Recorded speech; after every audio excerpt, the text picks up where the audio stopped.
Bonjour à tous, nous poursuivons avec la 9e Mishnah qui est la dernière du premier Pérec. La Mishnah nous enseigne Mishera et Chodesh, celui qui a vu la nouvelle lune, et il doit donc se rendre à Yerushalayim pour témoigner. Veno yachol lehaler, mais il ne peut pas se déplacer. Eh bien, molichim oto ala chamor, on le transportera sur un âne. Et même le Shabbat, on pourra le transporter sur un âne, puisqu'on a le droit de transgresser Shabbat pour témoigner que nous avons vu la nouvelle lune. Afilu bamita, et même dans un lit. C'est-à-dire que si le témoin est malade et qu'il ne peut pas se déplacer à dos d'âne, on pourra le transporter aussi dans son lit. Ve'im tzodeh lahem, et si sur le chemin il y a des embuscades, il risque d'être attaqué par les brigands, l'okrim biyadam maklot, ils ont le droit de prendre des bâtons, les armes de l'époque. Et si le chemin est un long chemin, l'okrim biyadam mezonot, ils pourront aussi prendre de quoi manger, donc même le Shabbat, ils pourront transgresser pour cela Shabbat.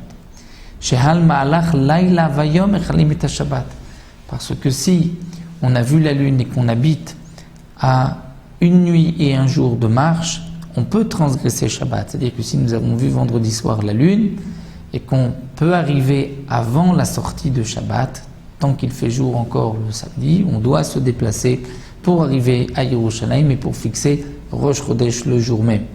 Donc sur la distance de Laila Veyom d'une nuit et d'un jour, Mechanim et Shabbat, on transgresse Shabbat, Vyotzim Laïdut HaChodesh, on sortira pour témoigner que nous avons vu la nouvelle lune pour fixer Rosh Chodesh Neymar, comme c'est marqué, El et Moadé Hashem, voici les fêtes d'Akadosh Baruch Hu, Asher Tikreu Otam Bemoadam, c'est-à-dire que vous allez proclamer Bemoadam en leur temps, c'est-à-dire qu'il faut donc faire en sorte de proclamer Rosh Chodesh le jour même, et puisque c'est marqué Bemoadam, et qu'on apprend toujours que Bemoado c'est même le Shabbat en son temps, donc c'est pour cela qu'on pourra transgresser le Shabbat.